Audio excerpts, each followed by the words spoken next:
Hello and welcome to Master Marketeers from Banking Frontiers Live.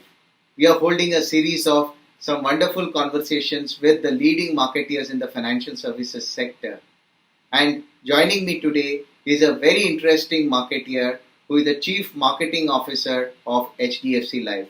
Please join me in inviting Mr. Pankaj Gupta, the Chief Marketing Officer of HDFC Life. Pankaj, welcome to Banking Frontiers. Thank you, Babu. It's my pleasure.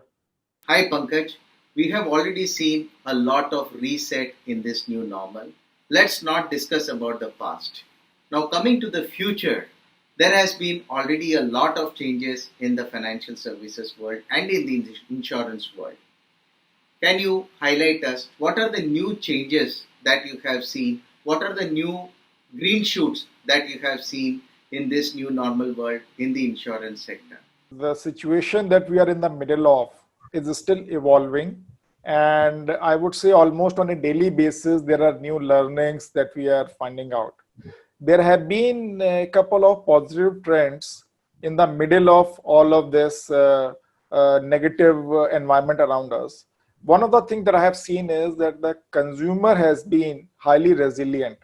If you see the way the consumer has responded, they have changed their basket of consumption. They have realigned their priorities as this situation has evolved for them individually. For us in life insurance, it has actually been a story where our consumers who did not realize the importance of life insurance in their lives to the full extent have started understanding the key role that this product plays in making sure that their family is safe. So for us, this pandemic has led to a surge in what we call our term insurance business, which is the core protection business. And I feel that this mindset change that has come about is likely to continue, and our consumers would keep looking for life insurance solutions to do things for them in their lives that they had not thought of earlier. So Fantastic. this is the broad picture from the industry perspective. Obviously, with such a large mega change, there are very many smaller threads also that are happening. For example, one of the biggest learnings for us has been also around digital. So digital is something that we have talked about for the last several years. It has been since the time of e-commerce, since the time of shared mobility. We have all been living it. This has got further accelerated in the last 6 months or so.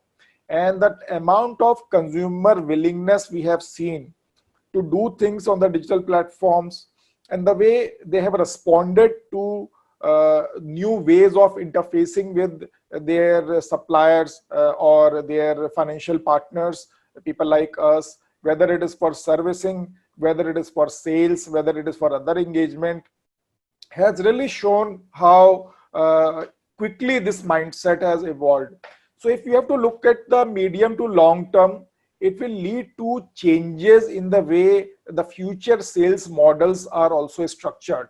I was listening to an interview recently from the SMB head of Microsoft, and he made the point that in the future, if you are interfacing with a customer and you are doing it in a physical world versus digital world, then there are going to be pros and cons of each. For example, if you were engaging digitally with a customer and you had the opportunity of taking his consent to listen to the conversation electronically in real time, you could have your artificial intelligence tools prompt you to talk about whatever is in the mind of the customer from an objection perspective, or any new information the customer is seeking that can be pulled up in front of you. So when we look at this evolving situation, customer needs are going to evolve, customer interface with the organizations is going to evolve, and the customer willingness to try out new things is going to evolve. So lots of interesting times ahead of us in the next, I would say, 6 to 12 months. So, Pankaj, it is obvious that there are a lot of opportunities coming in and there are a lot of green shoots also. Naturally, there is a lot of new experience that is going to be experienced by your own people, your own human resources, as well as the people who are your customers. So, what kind of new experience environments are you building what is the new architecture of experience for this world of new normal? Can you highlight something interesting in this areas? Interesting question. And I have seen a couple of examples of how it is being done. One of the big things that is there in our industry is the way we celebrate achievements by coming together and having an award ceremony and having an MC, having some musical program, etc. And for the last 6 months, we had been holding back, waiting for the pandemic to get over so that we could do some of those programs. However, given the length of this pandemic, we bit the bullet, and last week we conducted one such program. And given that people have so much of pent up requirement to connect and the need to talk to each other in a more informal manner, we had a highly successful event. So the MC was there on the screen. There was a band that was playing, and there was back and forth camaraderie happening the way you would have in a physical event. And end of the day, we all went and felt connected and happy that we did that event. So the point I'm trying to make is that these things will evolve for the new world. It will not be all the same, but it will be something that we have not seen earlier. We also engage a lot with our partners, and typically what we do is we have some lunches or dinners that we organize for them. Uh, we have in the past couple of weeks had virtual drink sessions. So for example, you just picked up your coffee and we picked up our beer mugs at 7 p.m. all together. So the Okay. interface and experience is going to be different, but the need for connecting is always going to be there. And if the need for connecting is going to be there, there will be new ways of doing that. Having said that, I would also say that in the next 6 to 12 months, as we get a vaccine, as this vaccine gets widely propagated within the various countries, we would also get into a situation where we get back to the old normal, and that world would be a supplement of digital and physical world, where part of these experiences that we have created and new in the digital world will also continue, and part of those experiences that we have been missing in the physical world will again gather pace. The mix is anybody's guess, but my feeling is both of them will survive. Similarly, when you talk about customer engagement, we had already been doing a lot of work on the digital engagement front, because digital was easy to do. It is much faster, cheaper, better for certain types of situations. So one example we did was something like a retirement planner. So when you think about retirement, I could come in front of you, I could show you some illustrations, I could talk to you about how your requirements might change as your retirement comes about. Another way is to do it through a digital game where I show you various scenes from your future life, and based upon how well you plan for that future, you could have one future versus another. So a digital experience around how your retirement could look like might give you an even better picture than a salesperson sitting across the table with you and talking to you about some numbers, which obviously to a lot of people, numbers get very boring and they don't make a lot of immediate connection with you. So in a digital world, the new tools that are available to all of us may mean that our engagement might evolve in very, very new ways. Fantastic. So we all have to keep an open mind, look at the objective of the interaction, what we are trying to achieve, and based upon those objectives, how well we can create new tools of those engagements. So, Pankaj, you have already mentioned to me what is the kind of new customer expectation and experience. So, what are the new kind of marketing strategies that are coming up to engage with this new kind of expectations and experiences required by these customers? If you can highlight a little bit on that. One is, what is the message that you're communicating, and what is the medium that you're using to communicate that message. And there has been an evolution in both of these. The message that we need to convey to the customer and the medium that we use to convey that message have both evolved in the immediate aftermath of the pandemic. One of the things that we have seen in the consumer's mind is that there is a concern, there is a worry about how the future is going to pan out. For example, I might be worried about my own health. If I have elderly parents or any of my relatives with comorbidities, I may be extra worried about them. I might be worried about going out. So the sentiment about being worried about your physical safety being worried about the physical safety of your loved ones is definitely there in the minds of most of the people. Another big worry or concern in the consumer's mind is about their financial situation. Now, we have heard about stories about people losing their jobs, not getting increments, or there being salary reductions. If you look at the small businesses, many of them were not able to pay their rent, or they were not able to pay their staff, and their business had just collapsed. The latest GDP data that we saw, economy declined by some 23%, which is totally unprecedented in the history of the country. It is probably one of the severest declines that could have happened in any economy anywhere in the world. So if you look at the world around us, whether it is from a health and wellness perspective or from the economy perspective, consumers and all of us have those worries in our mind. Now, another consequence of these economic worries is that the consumer willingness to shop around and to look for solutions that are working in a more cost-effective manner for them has gone up. So in many industries, when I'm tracking the numbers, the willingness of the consumer to try for a lower cost option has gone up. So whether it is the ticket size in a banking product, or it is the ticket size of an automobile purchase, or it is even the telecom pack that people are buying, their willingness to try for a lower ticket size item has also gone up. Another thing, when I'm concerned about what is happening in my own life, whether from a financial well-being perspective or a physical well-being perspective, I also want a brand to give me an assurance that they stand for things that matter to me. So from all of these things, a couple of themes that emerge is that as a brand, we need to be very authentic. We need to look at what exactly is the consumer problem that we are going to solve for him. And if we can convey that authentically and reliably without in any way minimizing the difficulties that the consumer is in, we would have a much better chance of connecting better with the customer. So that is on how you define your message so that it registers to an audience that has a lot of worries going about in their mind of various types. The second part we come to is the medium. From a medium perspective, we know that in this period, people have been working from home. They have been at home, so they have had the time to see more of videos, whether they are digital videos or they are television consumption itself. So, or in general, the way they spend time on social media and other platforms. So for us as marketeers, it is important to be where our customer is.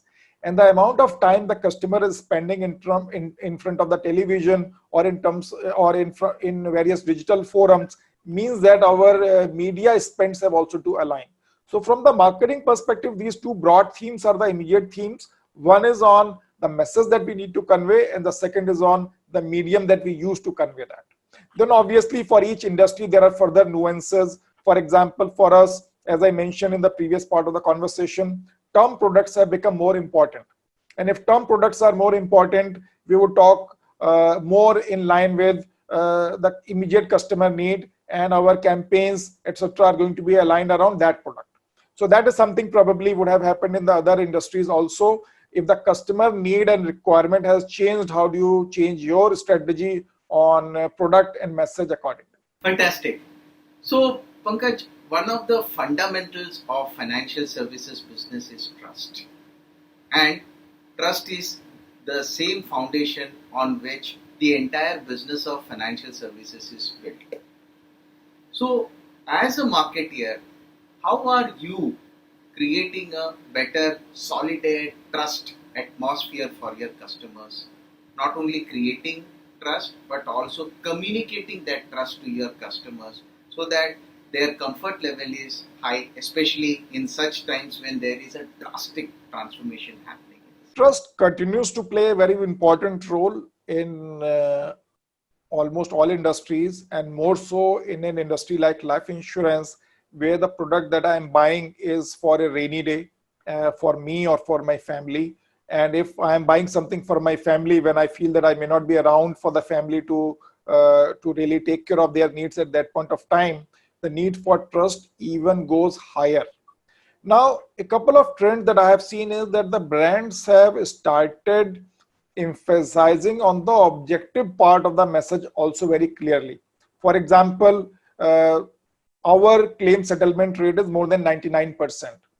So in a normal scenario, probably you would not talk about that number as often as you would need to talk about it right now, because the trust, when you mentioned about how important trust is in terms of claims also in our industry, the number itself starts mattering more. Another thing that we can do as to build trust is, again, that I mentioned earlier, how you can be more authentic. Your message is related to the customers unspoken needs in their own minds. So one of our latest campaigns around term insurance, we used a doctor as the one who is talking about life insurance. So we know that in this period, we are all extra dependent upon our medical workers, including doctors. So when a doctor comes and talks about the necessity for life insurance, even in their life, there is an added element of trust.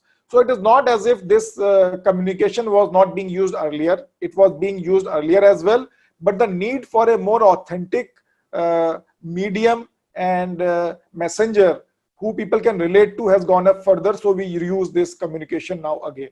Your doctor's example is extremely interesting, and that really builds in a lot of trust. Now, moving further, there is a lot of digitization that is happening on one side. On the other side, people are still looking at the physical part of it.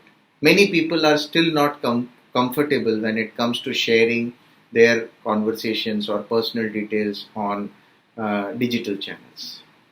How do you, as an organization, see this transformation happening? And when you have to strike a balance between the physical and digital, what kind of communication do you do? And how do you balance out this strategy of phygital? It is a very good question, because there are very prominent trends that we have observed in this space.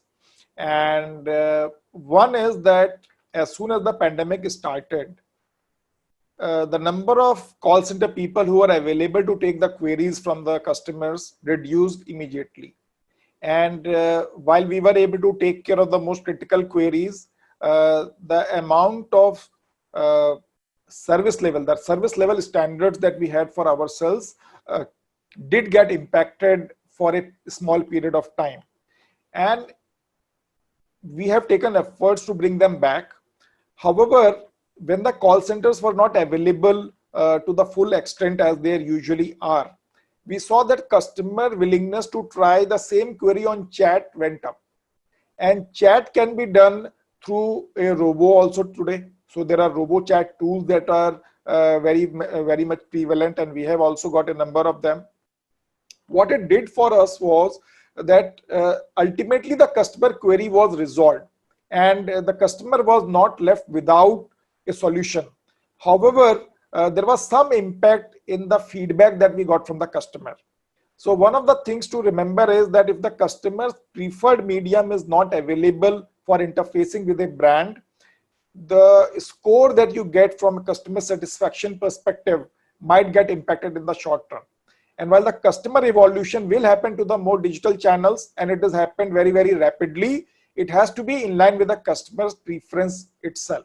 So the short message is, customers did get impact to some level in terms of the customer service level they were getting. However, the evolution happened. Evolution probably happened a bit faster than they would have liked otherwise.